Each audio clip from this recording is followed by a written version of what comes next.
Marcus Aurelius was born in 121 AD to a prominent Roman family.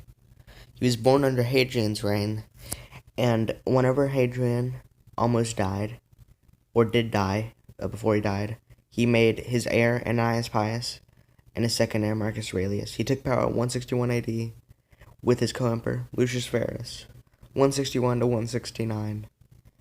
Lucius Verus was sort of like a Nero, as he partied a lot, but he was actually did a lot of stuff. So imagine like a Julian the Apostate and Nero combined, and to make a pretty decent emperor. So both of them continued successful economic policy. This had been going on since Domitian, or even really Vespasian, whenever Nero was really the last bad emperor with bad economic policy. But he was loved by the legions. Both of them were. Marcus Aurelius due to his future Marco-Manics, and Lucius Verus for his sack of Ctesiphon. But we'll see how the legions loved him. He had good relations with the Senate. This had been going on since Ananias Pius. Although Hadrian was not the best, but they maintained pretty good relations. Lucius Verus in the east started the Romano-Parthian War. This would last, and it was a complete success for the Romans.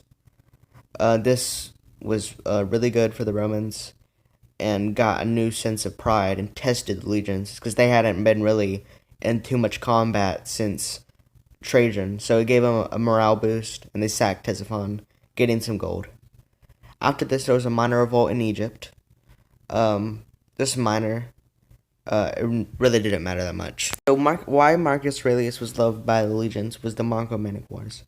This was a brutal war, but he was able to be contained successfully, since really no other wars were fought at the time. This would be a massive problem for future emperors. Then with the Germanic tribes, the Parthians, the Moorish tribes, the Picts, the Hibernians. But it was overall a successful campaign, although Commodus would abandon it, so it really didn't matter. He was also Stoicism and wrote the book Meditations. This is still used to this day for Stoics, and overall good advice to a lot of people.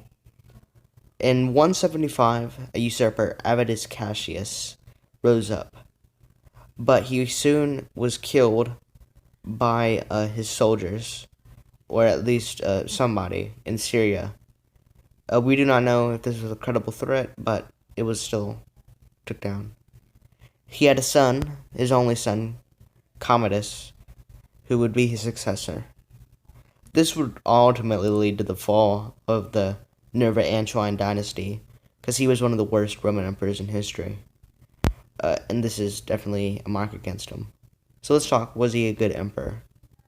Personally, I think he was an A-tier emperor, continuing successful economy, keeping good relations with the Senate and the army, not dealing with any major revolts, continuing the policy of past emperors, which was really beneficial. His death would lead to the fall of the Pax Romana, and considerably lead to the fall of the Nerva-Antoine dynasty. Please subscribe. This is Capjack. I'm out. Consider liking the video and commenting. Goodbye.